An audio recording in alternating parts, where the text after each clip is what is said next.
розовые скалы рядом и розовая вода течет со скал. Это Романушка, да? Смотри, какой красивый дом. Да. Составный, узорчатый такой. Такая пушистая.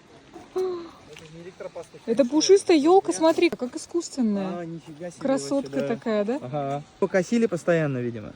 И поэтому он такой стал. Давай, вставай. Ой. Нет, Прикольно, смотри. он даже не думает вставать. Смотри, какие рога.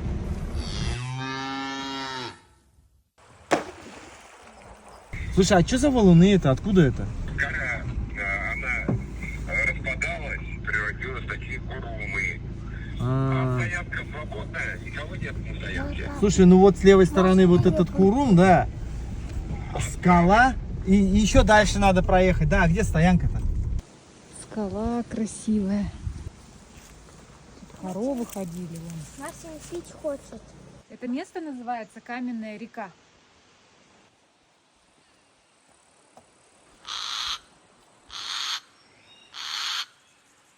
Что ты там говоришь?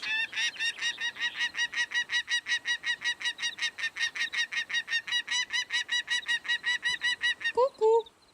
Ку-ку! Она видит, что мы развели костер. Сейчас будет еда. Мы тебе, птичка, оставим после себя немножечко шашлычка. Мартин зовет детей обратно. И ничего не может сделать. А Мартин трусиха. Какие пласты здесь. Просто огромные. Вон они как лежат. Это реально каменная река. О, и здесь опять змеиная кожа. Это логово змеи, я вам скажу. Алиса! Идемте обратно. Это змеиное царство, между прочим. А я вам сейчас покажу змею. Хотите? Да? Змею покажу. Не надо. Даже две. Как вы знаете, я в год змеи. Вот кожа, которой можно обернуться. Она уже в шелуху превратилась. Пим. Кому? Наряд. Год змеи, конечно, уже прошел. Но талисманчик.